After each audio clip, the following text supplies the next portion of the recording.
हमारे 10वीं कक्षा का पाठ्यक्रम में तीसरी जो कविता है वो कविवर देव द्वारा रचित है, जिनकी वो सवैया के नाम से दी गई है। सवैया एक छंद होता है। पहले मैं आपको देव जी के बारे में थोड़ा सा बताना चाहूँगी कि जैसे भगवान श्री राम की भक्ति करते थे तुलसीदास जी, और श्री कृष्ण जी की भक्ति करते थे सूरदास जी। इसी तरह देव जो कवि हुए वो हमारे देश में जब मुसलमानों का राज था तो औरंगजेब के पुत्र के यहाँ आलम शाह उनका नाम था, उनके राज दरबार में भी ये कवि रहे थे। और लेकिन कुछ समय पश्चात वहाँ से भी छोड़कर चले गए थे। काफ़ी समय इनको भटकना पड़ा था, आश्रयदाताओं की शरण में आते रहे और जाते रहे, लेकिन सबसे ज़्यादा सुकून इनको राजा भोगीलाल के यहाँ प्राप्त हुआ और वहाँ काफ़ी लंबे समय तक उनके आश्रय में रहे और ये कवि के रूप में प्रसिद्ध हुए। ये रीतिकालीन कवि माने जाते हैं। जब भगवान श्री कृष्ण की लीलाओं का बहुत ही बढ़ चढ़कर वर्णन किया जाता था तो इन्होंने भी श्रृंगार रस की कविताएं लिखी हैं और माना जाता है कि लगभग इनकी 72 रचनाएं थी। और हमारे जो हिंदी के बहुत ही प्रसिद्ध लेखक हुए हैं रामचंद्र शुक्ल जी, वो कहते हैं कि इनकी रचनाएं 25 के लगभग थी जो मान्य हैं। तो अब हम इस कविता को करेंगे जो सवैया छंद में लिखी गई है, इसीलिए इसका नाम सवैया दिया गया है। देव जी ने भगवान श्री कृष्ण का वर्णन किया है कि वो हमें वो कितने सुंदर लग रहे हैं, कैसे हैं वो, उनके रूप सौंदर्य का वर्णन इसमें किया गया है और साथ में अपनी भक्ति भी उन्होंने इसमें प्रकट की है। तो आइए हम चलते हैं। पायनी नूपुर मंजू बजे, कटी किंकनी कई धुनी की मधुराई। पायनी होता है पैरों में, नूपुर होता है घुंघरू, मंजू होता है सुंदर, बजे होता है बजना। उनके पैरों में जो पायल हैं, वो घुंघरू पायल पहनते थे, तो उनके पैरों में बजती हुई पायल बहुत ही सुंदर लग रही है। बजती हुई पायल, उनके नूपुर घुंघरू, उनके पैरों में बजते हुए घुंघरू बहुत ही सुंदर लग रही है। मंजू होता है सुंदर, कटी होता है कमर, किंकनी होता है कमरबंद, जो औरतें जिसको कहते हैं कि वो यहाँ तागड़ी भी बोलते हैं जिसको, वो भगवान श्री कृष्ण कमर में कमरबंद बांधते थे, कमर करधनी भी बोलते हैं उसको।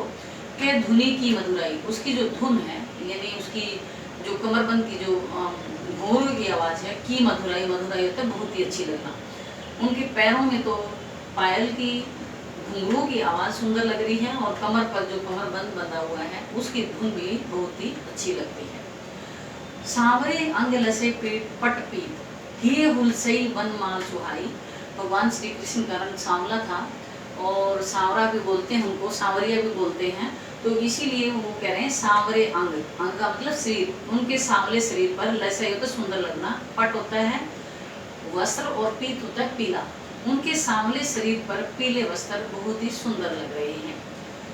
ही होते हैं हृदय, हुलसई होता है आनंदित होना, वनमाल सुहाई होता है उनके वन के फूलों की जो माला उनके छाती पर पड़ी हुई आनंद दे रही है।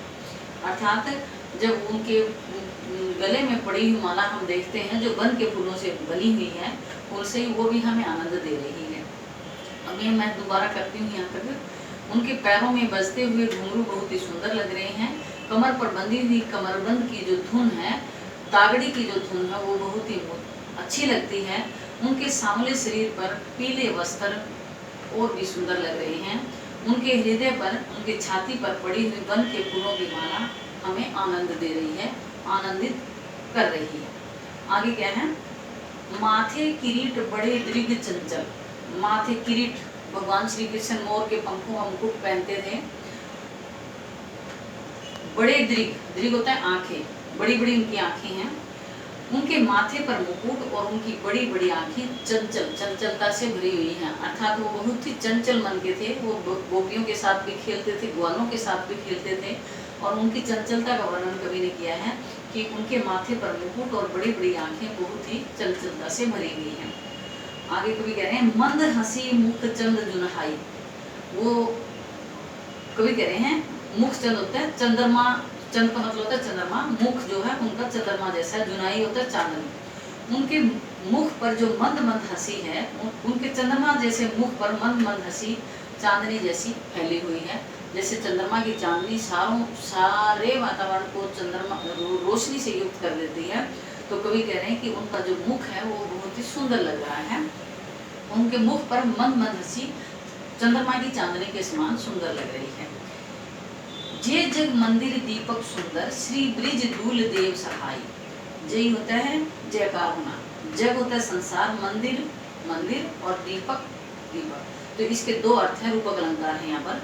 जैसे कवि कह रहे हैं कि संसार एक मंदिर है और भगवान श्री कृष्ण उसमें दीपक है। जैसे मंदिर में दीपक जलता है और सारे मंदिर को रोशनी से युक्त कर देता है, उसी प्रकार भगवान श्री कृष्ण इस संसार रूपी मंदिर में अपनी रोशनी से या अपनी इस भक्ति से या अपनी ताकत से इस संसार को सुंदर बना देते हैं। श्री ब्रिज दूल्हा, वो तो ब्रिज का दूल्हा है, देव सहाय और सबकी सहायता करने वाला है, सबको ही वो अच्छा लगता है। सहाय का मतलब सहायता भी होता है और सहायता अच्छा लगना है। तो दोबारा फिर करती हूँ मैं। उनके माथे पर मोर के पंखों का मुकुट है, बड़ी बड़ी चंचल आंखें हैं, चंचलता से भरी हुई, बड़ी बड़ी आंखें चंचलता से भरी हुई हैं। उनके चंद्रमा जैसे मुख पर जो मंद मंद हंसी है वो चांदनी की तरह फैली हुई है, अर्थात उनका जो चंद्रमा जैसा मुख है वो उसके मुख के ऊपर मंद मंद हंसी चांदनी जैसी लग रही है। ये भगवान श्री कृष्ण इस संसार रूपी मंदिर में दीपक के समान हैं, सुंदर लग रहे हैं और मैं उनकी जय जयकार करता हूँ। वो ब्रिज का दूल्हा सबको ही अच्छा लगता है, सबको ही उसकी भक्ति प्राप्त होती है। ये यानी कवि भगवान श्री कृष्ण की भक्ति अपने मन से प्रकट करना चाहते हैं कि मुझे भगवान श्री कृष्ण जो हैं वो इतने सुंदर लगते हैं, उनकी हर चीज़ मुझे अच्छी लगती है। तो इसकी इन पंक्तियों के माध्यम से कवि अपनी भक्ति को प्रकट करना चाह रहे हैं कि भगवान श्री कृष्ण मेरे लिए क्या है। तो प्यारे बच्चों, ये वीडियो आपको पसंद आई होगी, पसंद आई है तो इसको लाइक भी करें, शेयर करें और सब्सक्राइब करें और अपने कमेंट जरूर दें। धन्यवाद।